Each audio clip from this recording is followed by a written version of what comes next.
Bonjour tout le monde, bon matin. Donc aujourd'hui, on se retrouve pour une nouvelle capsule thématique. Aujourd'hui, c'est la dernière de l'année 2021. Donc, vous avez deviné qu'on va faire un petit bilan de l'année, voir comment ça s'est passé. Avant de commencer, on va se présenter. On est trois ici. Donc, moi, c'est Caroline, je suis intervenante chez Oasis Santé Mentale. Je vous présente mes collègues. Bonjour, moi c'est Isabelle, je suis intervenante aussi. Moi, c'est Audrey-Anne et je suis intervenante jeunesse chez Oasis Santé Mentale. Donc, en fait, nous, ce qu'on fait chez Oasis, c'est qu'on aide les membres de l'entourage d'une personne qui manifeste des caractéristiques cliniques d'un trouble de santé mentale. Quand on parle d'entourage, là, c'est assez large, donc ça peut être, oui, la famille proche, donc la fratrie, les parents, les oncles et tantes, ça peut être également là, des ex-conjoints, des amis, des voisins. Donc, c'est assez large. C'est toute personne qui se sent concernée par la personne qui a des comportements qui pourraient être liés à un diagnostic en santé mentale. Donc, comme je disais au début de la capsule, aujourd'hui, on va faire un petit bilan de l'année. Donc, à quoi ça sert un bilan? En fait, on a comme un peu l'habitude de se donner des objectifs à chaque début d'année. Hein? La plupart des gens se disent qu'ils vont prendre des bonnes habitudes au courant de l'année. Donc, le bilan sert à voir si finalement on a atteint les objectifs qu'on s'était fixés en janvier 2021 ou en décembre 2020, tout dépendant. Donc, c'est ça, c'est de faire un peu un retour sur les objectifs qu'on s'était fixés. Le bilan, en fait, il permet de s'améliorer d'année en année. Parce que si on ne se pose jamais de questions sur ce qu'on fait, on ne pourra pas voir qu'est-ce qui a été amélioré, qu'est-ce qui a changé. Donc, il sert à ça. Il sert à s'améliorer. Puis, il sert à voir si on a pris des mauvaises décisions ou des décisions qui ne nous ont pas avantagés au courant de l'année pour changer ça pour l'année qui s'en vient. Il permet aussi d'en apprendre plus sur nous-mêmes parce que ça nous emmène à se poser des questions, à faire. Tu sais, un bilan, c'est beaucoup d'introspection. Hein? Puis, on ne prend pas nécessairement le temps de faire de l'introspection au courant de l'année. On n'a pas toujours le temps dans la routine. Donc, aujourd'hui, on va prendre un moment pour faire ça. Puis, c'est un moment pour cultiver notre gratitude, pour voir qu'est-ce qui a bien été, envers quoi on est reconnaissant dans l'année, puis envers qui aussi. Donc, ce que je vous propose pour aujourd'hui, c'est qu'on va vous poser des questions. Donc, je vous propose d'aller vous chercher un papier et un crayon pour les noter, parce que vous pourrez le faire chez vous, toute seule. Puis, si jamais là, ceux qui ont des rencontres avec leur intervenante veulent partager leur bilan avec leur intervenante, bien, ça va faire plaisir à votre intervenante, j'en suis certaine. Donc, on va commencer avec la première question. On va vous laisser un petit 30 secondes aller vous chercher un papier et un crayon, puis Audrey-Anne va commencer avec la première question. Oui, donc la première question, en fait, à se poser, c'est de voir qu'est-ce qui ont été les faits marquants de l'année 2021. Quelle situation a marqué mes semaines, mes journées, qui ont fait de moi quelqu'un qui a cheminé ou non dans mon année. Donc, prenez un petit quelques minutes pour réfléchir justement à un fait, à des situations, des expériences qui ont été marquantes dans votre année 2021. Ils peuvent être autant positives que négatives. C'est vraiment un exercice propre à vous pour vous aider à cheminer. Donc, on vous laisse un petit moment.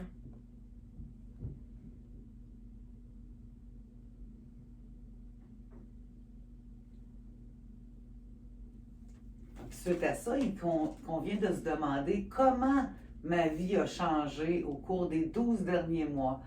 Donc, finalement, réfléchir sur qu'est-ce qu'il y a de différent pour moi dans cette année et dans mes relations, par exemple. Ensuite, l'autre question, c'est quels sont mes 3 plus beaux moments de l'année? Puis peut-être que vous en avez 6 en tête, mais c'est important d'en choisir juste 3. Les 3 qui, pour vous, ont apporté beaucoup, beaucoup de positifs au courant de l'année 2021. Donc, c'est ça. 3 beaux moments dans votre année. La prochaine question, en fait, c'est de regarder de quoi êtes-vous le plus fier dans votre année, que ce soit des réalisations, que ce soit des accomplissements, des actions que vous avez faites, des défis que vous avez surmontés. Qu'est-ce qui vous rend le plus fier de vous en tant que personne dans la dernière année qu'on a traversée? Et pour faire suite, se demander, ça a été quoi? Quel a été mon plus grand défi cette année? Est-ce que, par exemple, ça a été de respecter mes limites? Est-ce que ça a été de m'affirmer davantage ou de maintenir mes positions? Ensuite, l'autre question, c'est quelles ont été les bonnes habitudes que j'ai instaurées cette année. Puis, tu sais, c'est pas nécessairement obligé d'être en lien avec votre proche atteint, pour ceux qui ont des rencontres ici, mais ça peut être vraiment pour vous. Donc, quelles bonnes habitudes j'ai développées? Ça peut être de mieux manger, manger plus de légumes, me permettre de dormir plus, prendre du temps pour moi, mettre mes limites. Tu sais, justement, les exemples que Isabelle vient de donner, mettre mes limites, m'affirmer, c'est des bonnes habitudes aussi. Donc, ça peut être ça que vous pouvez nommer aussi. Donc, quelles sont vos bonnes habitudes?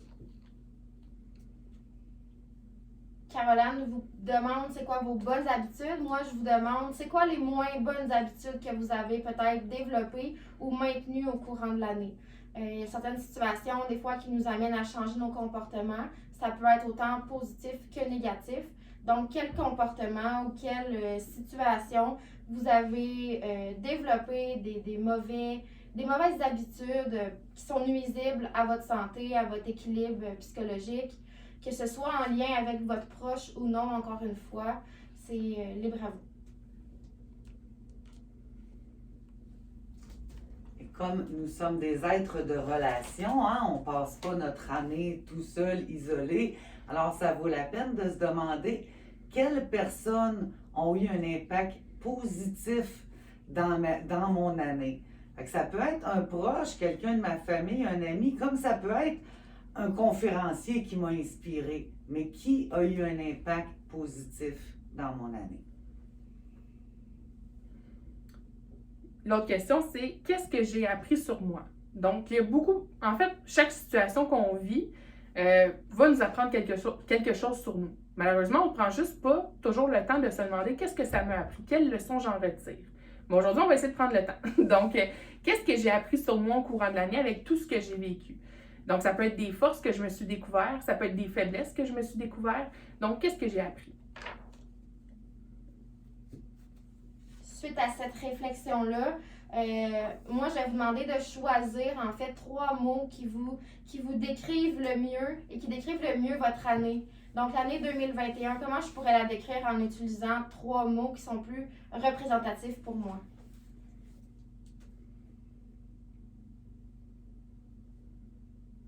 On fait le bilan de l'année parce qu'on veut aussi préparer la prochaine année. Donc, l'année prochaine, qu'est-ce que je vais continuer? Donc, qu'est-ce que j'ai mis en place qui fonctionne bien pour moi? Qu'est-ce que je vais arrêter? Donc, j'ai essayé quelque chose, ça n'a pas donné les résultats escomptés. Bien, ça donne peut-être rien de maintenir ça. Ou qu'est-ce que je vais commencer? Donc, quel nouveau défi j'ai envie de me donner? Ou quel essai j'ai envie de faire dans un processus essai-erreur. Donc, c'était la dernière question. Je vous donne une petite activité à faire là, pour terminer. Avec les questions qu'on vient de voir, c'est important de prendre le temps de les faire si vous voulez le faire, parce que comme je disais au début, l'introspection est plutôt rare avec la routine, il manque de temps, donc on ne se pose pas nécessairement de questions. Donc, je vous invite à le faire. Puis, une fois que vous avez répondu aux questions, je vous invite à vous écrire une lettre. Donc, vous pouvez vous baser justement sur les réponses que vous avez inscrites. Puis, dans cette lettre-là, ça va être de vous écrire aussi des objectifs pour la prochaine année.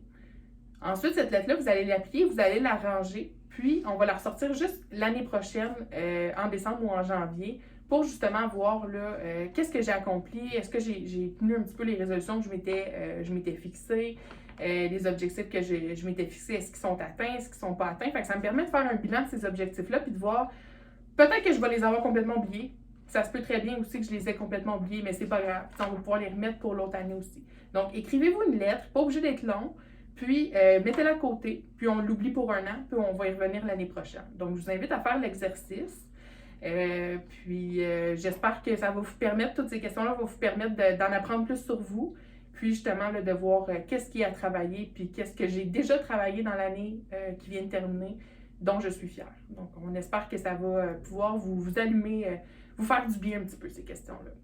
Puis si je peux me permettre, au nom de l'équipe d'Oasis Santé Mentale, on vous souhaite de prendre soin de vous, de mettre en place les choses qui vont vous aider à cheminer, à vous développer en tant que personne, à développer vos forces, prendre soin de vous de la façon que vous avez besoin.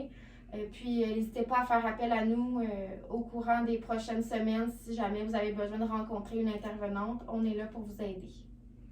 Donc, on vous encourage à continuer le plus possible à chaque jour, particulièrement lors des périodes plus difficiles, de vous traiter avec bienveillance et douceur. Donc, on vous souhaite un joyeux temps des fêtes, une belle année, puis on se retrouve là, justement l'année prochaine pour d'autres capsules thématiques à tous les jeudis. Mais d'ici là, prenez soin de vous, reposez-vous, puis on se retrouve bientôt. Joyeuses fêtes! Merci, bye bye.